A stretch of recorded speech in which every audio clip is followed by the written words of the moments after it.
climate anxiety and this need and this need that we might feel as Gen Z persons to take action and take direct action. But that can also be very stressful, trying to figure out how to speak truth to power or how to find a way to make a meaningful intervention could develop a lot of stress inside of us.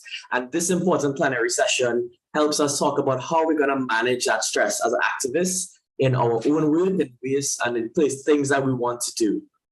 And my name is Ryan Hasu. I'm the Director of Advisors next door. I wear many hats, but today the hat I'm going to be wearing is moderator, where I will be speaking with a very special guest, Mr. Bodhi Patil.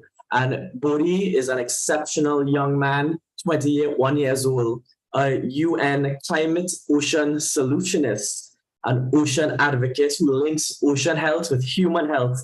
And he has a great amount of experience and a powerful message of coming from a place of love in everything that we do. So I'm really excited to have Bodhi with us. He's an advisor to several boards. He's deeply connected to the ocean. And as a young, celebrated activist, I'm happy to have him here with us to talk about this very important topic. Bodhi, it's nice to have you here. Thank you so much for having me. And I'm really excited to share some tools that everyone can use really to transform stress into a feeling of powerfulness when taking climate action today. Really great. And, let's just start off with this idea of stress and activism. I mean, I've read your website, I've seen your interviews on YouTube, and I've seen all the great work that you've been doing across the world to mobilize people towards climate action. But tell me, do you feel stress and what does that look like to you? I think everyone feels stress and feels anxiety in different ways. And I think over the last few years, I've had to learn one big thing, which is to accept that. Now I feel much less stress and I often never feel anxious because I've learned some tools essentially for my body, my mind, my spirit, my emotions so that I can manage that. And I think stress is something that people feel. It's kind of a feeling of tightness or a feeling of uneasiness or a lack of security about what you're doing. And it's natural to feel stress, especially when you have a lot on your plate, especially when you're on a mission to support the planet and the people that depend on the planet to thrive, which is all of us. And I think in the past, I felt a lot more stress than I do now. And with some of the tools that I've learned and shared through Inner Light, which I'm going to share with you all today, I've been able to transform that stress into energy for climate action. And this transformation of climate anxiety into climate action is a key learning and tool that everyone can use in their lives because you are in control of your emotions and it's possible. So I will say now I often don't feel stressed because I do what's needed to thrive and not get to a point where I feel stressed. Yeah, we always talk about the mind and the body and our actions. Our thoughts, our actions, and our physical state, they're all sort of interlinked, right? The way that we think about the world, the practices that we have with our health, and even the things that we choose to do, they can all affect one another. So I would love to hear about some of the tips that you have and the things that, the way that you manage your stress and the way that you've been able to connect your mind, your body, and your actions together to balance these things out. Yeah, I'll start with a little story and share how that is really important to me. And then I'll share some tools that everyone can utilize. I think that'll be the most helpful. So when I was born in the US, I moved to Jakarta, Indonesia, then to Doha, Qatar. Then I moved to the West Coast of North America, East Coast of North America.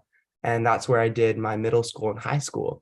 And after moving around the world, my dad works for the World Bank. He works in the blue economy. I realized that I felt like a tree without roots. So being constantly uprooted and replanted and uprooted and replanted. And I didn't feel so great. I felt very stressed. And in fact, I got to the point where I was pretty depressed. I would say severely depressed for a specific reason, which was feeling like I had a lack of a support system, a lack of a friend group constantly. And I think any of you who've moved a lot or who are changing environments a lot might feel that sort of anxiety.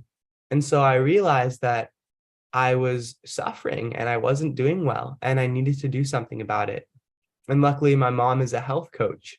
And for all my life, and especially in that time, she was explaining to me the importance and the interconnection between the health of your mind, of your body, of your emotions, of your spirit, whatever you want to call it, of that energy, that mana that you feel. Now it's scientifically proven that you can have a little bubble of energy around you that you're basically resonating outward. So those three things are very connected. So I decided to work every day with very specific tools, deep breathing, positive affirmations.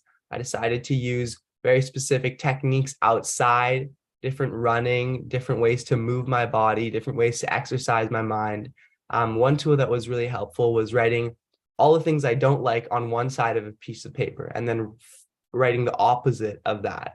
So flipping that. And that was kind of a way to like flip my brain from a very like not so great mindset to a healthier mindset.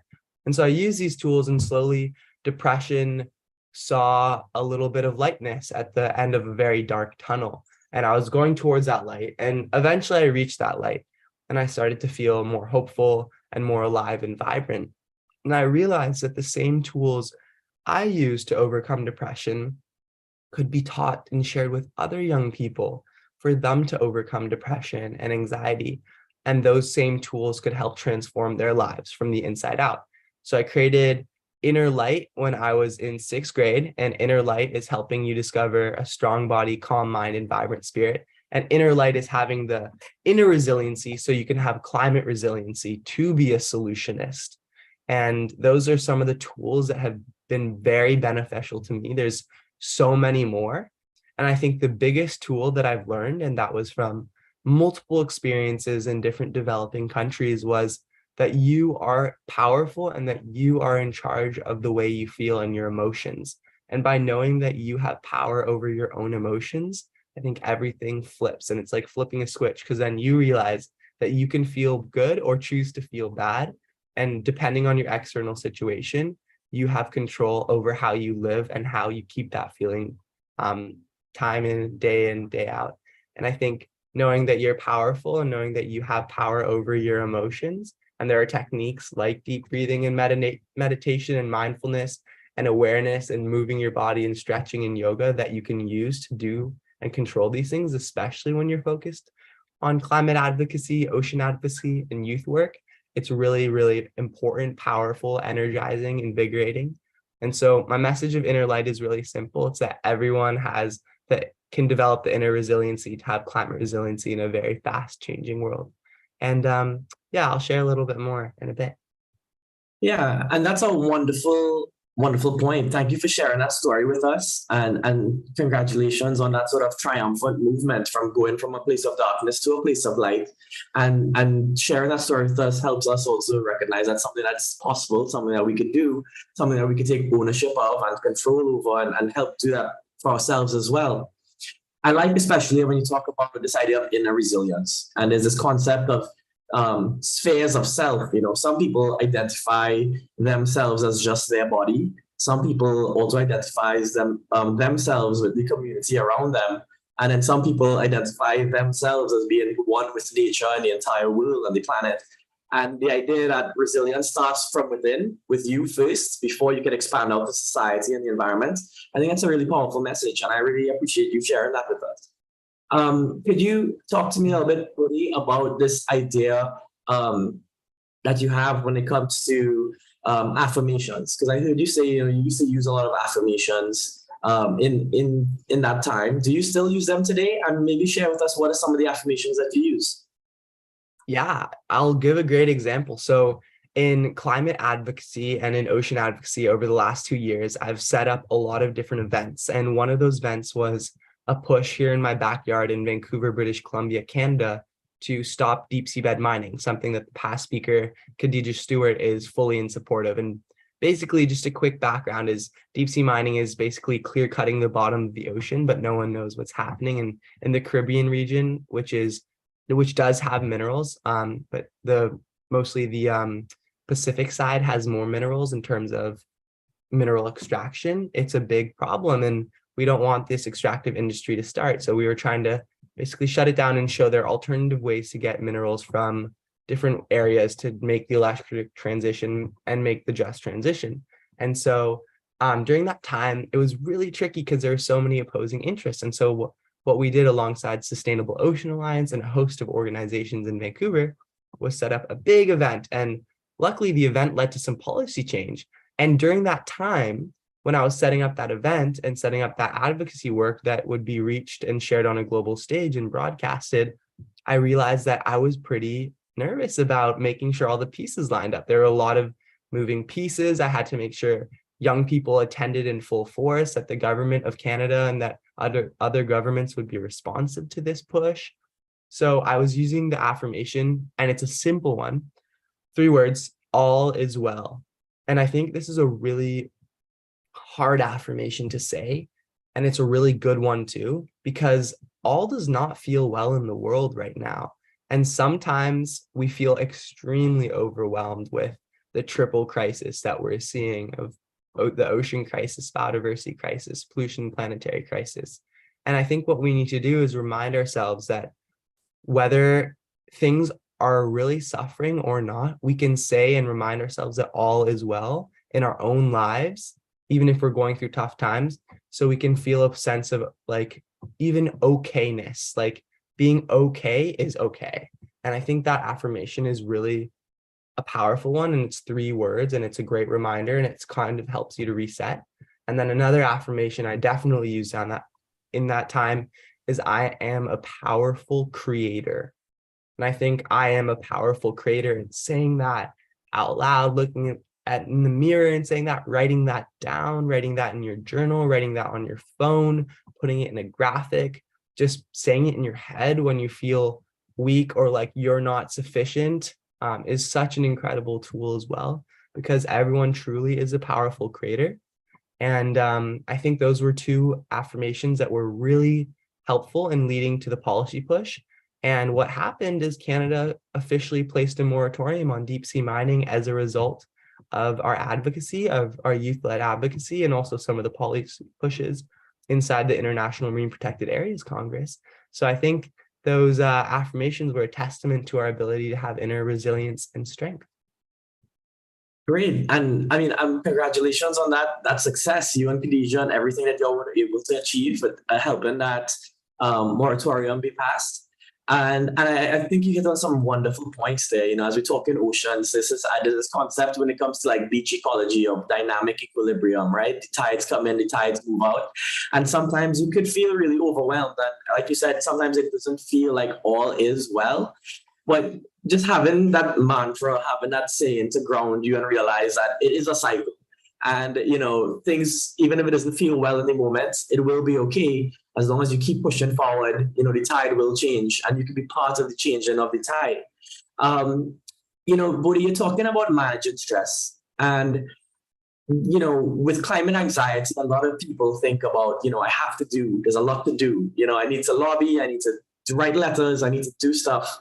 You know, but how do you find time for that self-care? Because some people might think, I don't have time in a day for a 2-hour yoga class, you know, or so how do you find time to prioritize that self-care and help manage that stress? I want to completely flip this narrative that self-care comes second. The best tool to take climate action is to firstly take personal action, to better improve the health and well-being of your body, mind, and spirit, to find your inner light and to take care of yourself. And when you are healthy, then all of your actions become that much more impactful, because not only are you physically, mentally, and emotionally more sound, you're a better support system for others, but your ideas, your intuition, your integrity, those all increase. So I would think of it simply as a strong correlation between your ability to take care of yourself and your ability to protect the planet. So I wouldn't see it as, hey, you should put self-care after you do all these things. The reason why I do all of this is because I feel good and healthy and thriving and vibrant enough to share all that excess love and light with the world. So I think the most important message here is that we can flip and challenge this narrative that we need to constantly be doing and delivering and taking action in order to be supporting the health and well-being of the planet and our communities. because really the biggest thing is to support the health and well-being of ourselves so that we can be that much more impactful as activists, as leaders, and solutionists. And it's really transforming the idea of managing stress to not feeling stress at all. And when you feel stress, taking preventative action towards that. And I would say this comes hand in hand with knowing this simple fact, which is climate action is an antidote to climate anxiety. And some of the most important things that I have done with climate action, whether that's community organizing, whether that's working at the United Nations level, whether that's pushing for intergenerational collaboration on boards, whether that's writing a case study in an ocean health and human health textbook, have all better improved the state of my well-being. And that's holistically. So I really challenge you to rethink how you go about always doing and start to think about how you can practice being and balance this act of doing and being so that you can be the most impactful ocean climate advocate and solutionist that you could possibly dream of. Buddy, that's wonderful, and I really appreciate that very simple and impactful message of, flipping that script and recognizing that, the world might need your action, but the people in your life, and they need you, and you need to be alive and healthy and well to do this kind of work. So that should be at the forefront and the center of things.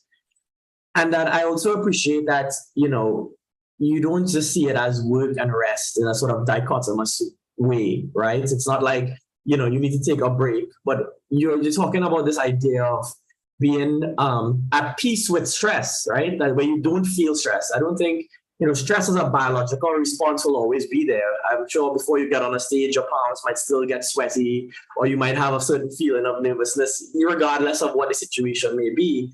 But getting to that point where stress is not a crippling sort of emotion over you, because you have control over your mind, over your body, and you're able to move forward in a way that is, as you say, managed. There's good stress and there's over stress, right? So I have some, I also want to invite the participants on the call. Please use the Q&A box to ask any questions that you may have of Bodhi, and take this time to put it down so we can have bring you into the conversation with him.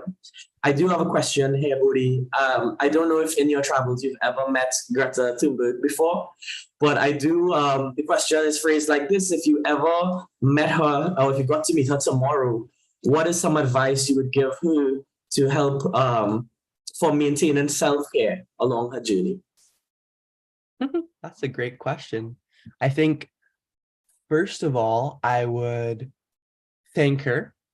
Second of all, I would suggest that going forwards, we do focus on solutions instead of blaming and shaming, because we know when we offer solutions, especially towards intergovernmental agencies and adults, they often listen and respond.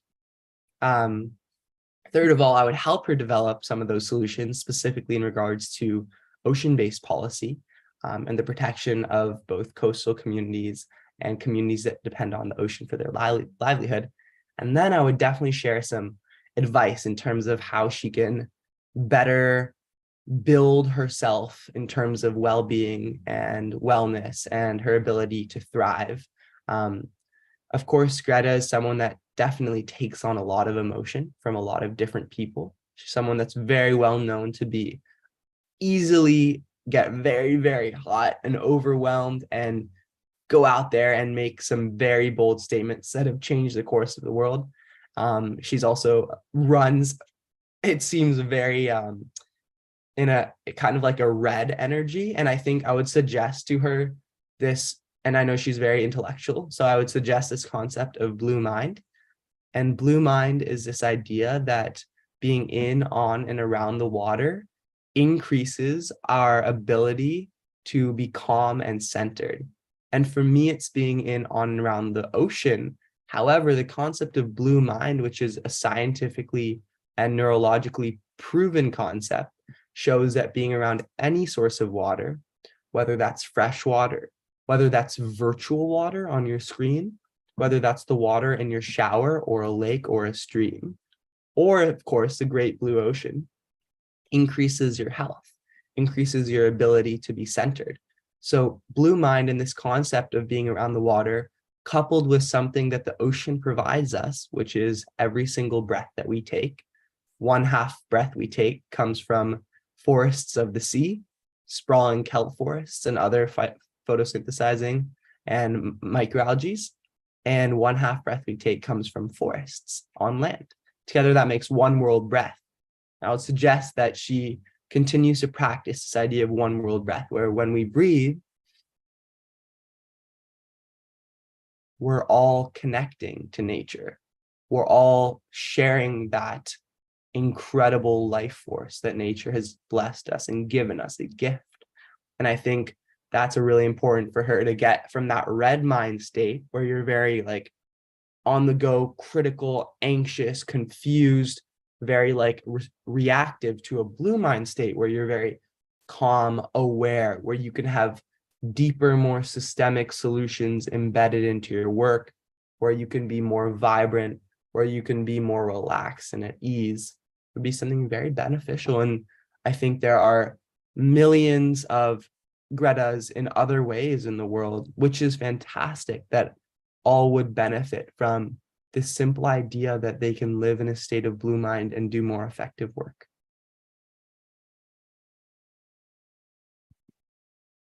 I hope she's tuned in, so she could pick up some of that advice. We'll share the recording with her when we get a chance, right? So, but I appreciate you sharing that, and thanks for introducing this concept of red energy and blue mind. I have never really heard of colors of energy before. Is this something that you picked that up, and how has that influenced your journey in managing stress? Yeah, I think so. Blue mind is a concept written by my mentor, Dr. Wallace J. Nichols. And in the book, Blue Mind, he also explains the concept of red mind. And red mind is that state of uneasiness, whereas blue mind is a state of tranquility and peace. And so it makes a lot of sense because to me, I'm very in tune with different energies, and every energy, the earth has a natural frequency. So the earth put out a certain hertz of frequency. I think about 10 to 20, correct me if I'm wrong in the comments, in the chat. And basically this natural resonance that the earth puts out is something that you can change your energetic field to resonate. So when people say they're really a part of nature, those who spend time barefoot, those who spend time grounding with trees, those who spend time in the water, those who spend time in nature, living with nature, eating natural foods, I'm almost certain for a scientific fact, are changing their energetic vibration. So they're resonating with the frequency, the actual hertz of the earth, more than those who live in concrete jungles or those who might be detached from nature. And so that's just another evidence-based hope that we have the opportunity to live in harmony with nature. And again, I'm saying not everything with certainty because I'm not a scientist on this topic. I have friends that are studying this topic in greater depth, and it's really important for everyone to do their own research. However, there is a fact that there's a positive correlation between spending time in nature and your mental health. And that we know and we all feel. Totally. And this idea of being grounded, connected to nature, when, like you said, through the ocean, whether it's in a forest, it's something that a lot of people, especially young people today who grew up in concrete jungles, who grew up on the internet, in the world, a whole different virtual world of social media, might not really be getting the privilege or the opportunity to. I know when I was growing up in rural Trinidad, as we say down here, outside my house is just bush, right? Like I grew up and I was surrounded by nature, abandoned cane fields, trees, there were butterflies, there were birds, And then as the years have gone by, at least for me, my area became more urbanized. And all the nature I have is just the yard that I have between my house and my front wall, and everything else is concrete. It really helps. It has separated us from those things. And I say that to introduce a question that comes in. We have some questions starting to roll in, so I'll bring our kind viewers into the conversation. This viewer says, "Thank you so much for all that you're sharing, Brody. Could you give any advice to Gen Z activists who may be a little bit too in tune with social media and all the stress and the noise that comes from those channels?" Yeah, and I will definitely first say that sometimes I too, in fact, fall trap to social media and kind of feeling disconnected and confused and uneasy as a result of engaging with social media. So it's something that everyone does feel. It's not just you, you're not alone. There are a community of people that are working to improve this. I guess my biggest advice in regards to this, and these are also great questions, so thank you for asking these questions. They're making me think critically on this early Sunday morning. I really appreciate it. So it's really important, I would say, three things. The first is something that I use: physically removing your phone from your person and placing it in an area where you literally will not use it for 1 hour, 2 hours, one day.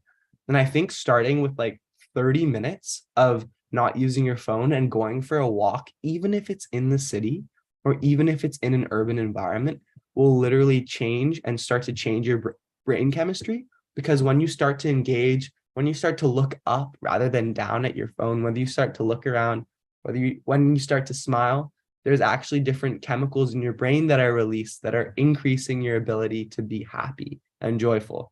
And I think that would be a really great start in terms of like removing yourself literally from social media. The second thing is a useful tool is to be very purposeful with what you do social media for. For me, I'm really trying to shift to engaging with two things. One is ocean solutions, and the second is sustainable surfing.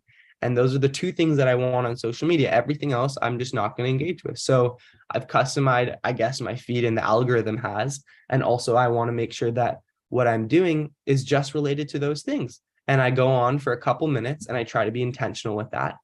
The third thing is very difficult for me. I'm sure it's very difficult for everyone, is not checking your phone sporadically throughout the day and scattering your very important put together attention. Every time you go on your phone, you go on social media, you're automatically cutting off and disturbing and switching your attention. And every time, my mom taught me this, every time you switch your attention from doing one thing to another thing, there's this thing called switching cost. It's also something Malcolm Gladwell explains in many of his books. And switching cost literally takes a toll on you. It takes away your energy towards one thing, switches it towards another thing, and you're losing all the energy that's going towards nothing in the middle.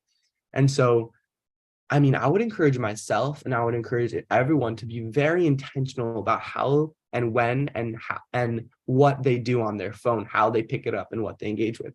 I think going on your phone for the sake of passing time and going on your phone is a very dangerous in terms of well-being thing for us to do. And it's a habit we all need to break.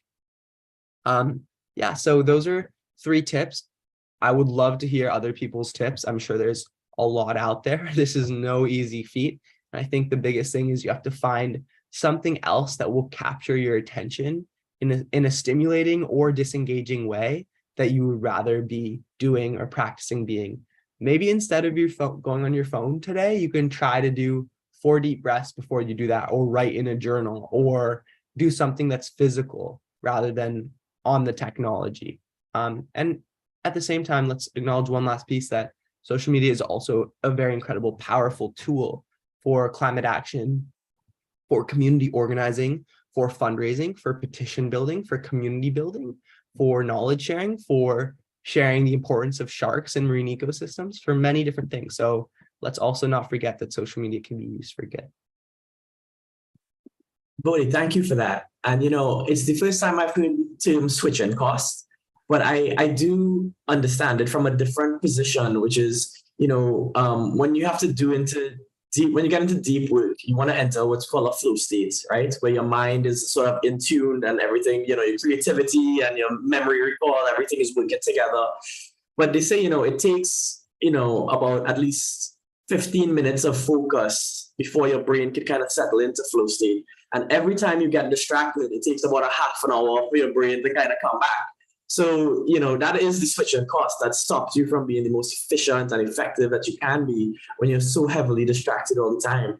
So thank you for sharing your tips about how to disconnect and how to kind of drown out the noise that might change our blue energy to red energy and stop us from being, effective in our work.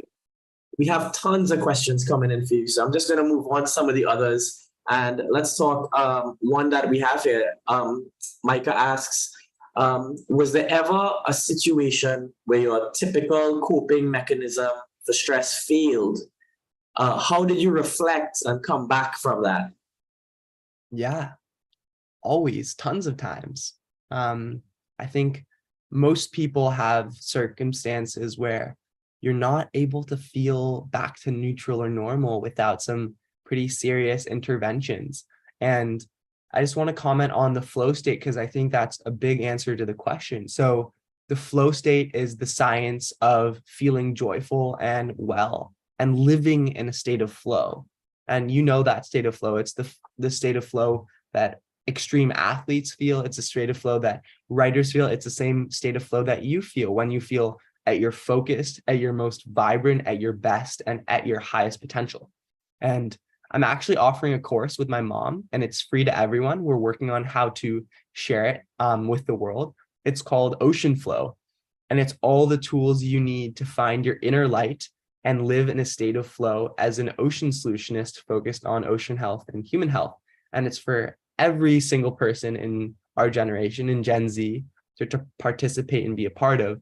So I would say that is going to be the real answer to this question. That's a lot longer. And if you're interested, Ryan maybe can drop my website in the chat and I'll drop it in a second. And you can get in contact with me about Ocean Flow there. And I'll keep you in mind for the list when we release the course. It's literally going to be a state of flow provided for ocean people of our generation to build the inner resiliency so they can have climate and ocean resiliency. It's kind of like everything we're doing here in a 12-week program that literally takes you from a feeling of powerlessness to a feeling of powerful, or whether you're not at a feeling of powerlessness, but you feel disconnected, from being disconnected to self and environment to feeling connected to self and environment. And it's all focused on my journey as an ocean guardian and how you can use those tools to benefit and increase your impact in your ocean work. Whether that's in business, whether that's in environment, whether that's in community care, whatever it is, it all applies. In a quick context, and then I'll finish answering that question. My mom, she's a flow coach. She's a world karate champion, a lawyer, and she's a writer. She's also she was a Commonwealth scholar, and she got to basically go around the world competing for Canada in karate. And she was learned all the tools but in her own journey and shared them with me about how to live in the flow state. So this would be a pretty useful tool for you all, and it's a great course, and I'm going to find it and offer it for free. And for now, you can just follow at UDFlow on Instagram, and also my Instagram, I'll drop that in the chat for more tools. But getting back to kind of the core of the question and providing a little example. So sometimes I get down on myself. I'm like, hey, you're not doing as well as you should be, or hey, why did that happen? And I think everyone feels that way. And I think in those times where we feel down on ourselves, for instance, I didn't do as well as I wanted to on this exam that I have for university, because in addition to being a solutionist and working with different corporations in the United Nations, I'm also a student in university. I'm studying oceans, climate action and business in our new climate and sustainability certificate program that I'm helping to shape with our geography department at the University of British Columbia. And there's a lot of different things on my plate. And sometimes I get overwhelmed, and sometimes I feel like I have too much going on. Sometimes I feel like I can do more. It's a natural ebb and flow, just like the waves and the tide ebb and flow. And it's really important in those times to know that some of the things you do, they're not always going to make you feel great, and that's okay. The whole point is to use tools and techniques that help you and that are responsive to you, and that takes personal customization. And I think learning from flow, and inner light are great ways to start to find what tools will be beneficial to you and how they will benefit and change your life, even when they don't work, because that's all an opportunity for transformation and adaptation. Just like the climate needs to adapt and people need to adapt to a changing climate, we can also adapt the tools that we use to feel good. Really great. And, I love this. I think throughout this conversation, you've mentioned your mom twice and the influence that she's had on your life, both, with the in your younger years and now with the development of this new program that you all are launching. And I just truly admire the fact that you all have such a close relationship. And do you think that that connection to family also helps a lot when it comes to managing stress? Yeah, I think we're at a point where we're not even managing stress anymore. Like we're really evolving from that. We're really like living in how can you live in a place of flow, or how can you live in a place of joy? How can you take joyful action? And remember that self-care is radical action. Self-care is climate action. I think these are two important concepts that some of my friends have recently written about in books that they've published, namely Tori Sue. And definitely my connection to family, 100%. A connection to other people and community is key. Definitely my connection to nature. And then the last thing that's so important and oftentimes not focused on is a connection to yourself.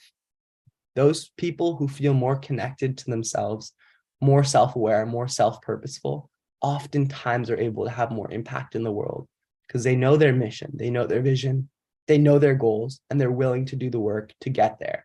And I think that's a really important reminder. Yeah, and especially with Gen Z, right?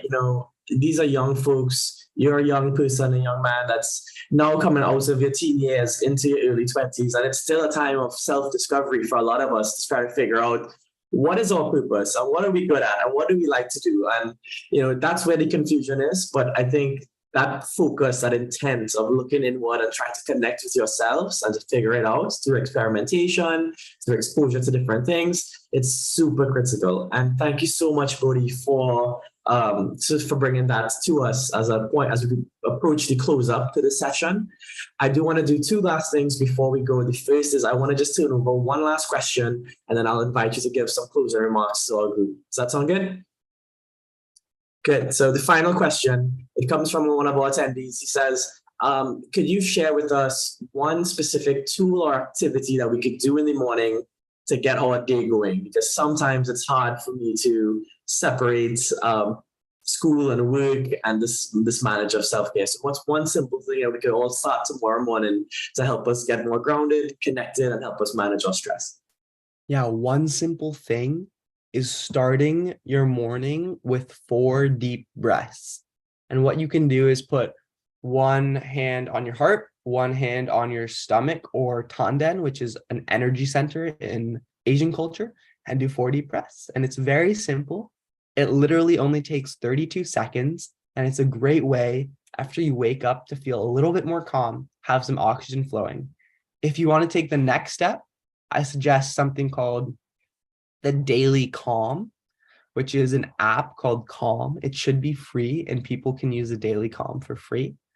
And another thing that has been very helpful is to have a little journal. Mine's over there somewhere. And write whatever is on your mind down in your journal. I think it's a great way, especially when you're feeling creative, if you're a morning person, to get things out there in a way. And even if it's just for yourself, having a clear mind to start your day. So those are 3 really simple techniques that actually make a big difference. And if you practice those things, in fact, then you can definitely improve how you start your day. And I think you also need to be nice and easy on yourself and remember that self-care is radical action. Great. And I think that self-care as radical action is a perfect way to end the session. Bodhi, thank you so very much for taking time out of your Sunday morning to share your life experiences, your wisdom with us, the ways that you manage stress, and also to excite us about the different things that you have on the horizon when it comes to ocean flow, a lot of things that we have to look forward to. So thank you so very much for being here. All the viewers at home, Thank you for joining us here at the Gen Z Climate Conference, hosted by the Cropper Foundation and the Journal of Caesar. Coming up next is our midday party moment. So stay tuned. We have a live DJ going to play some music for you all. And then after that, we have coming up as well our mini career fair, where you will be able to interact with different organizations to get some career guidance and see how you could also take these lessons of managing activist stress into the workforce, into the world, and to do different great things. So from all of us here, thank you so very much. Bodhi, thank you so very much. Thank you guys. Have a great day and remember to stay grounded.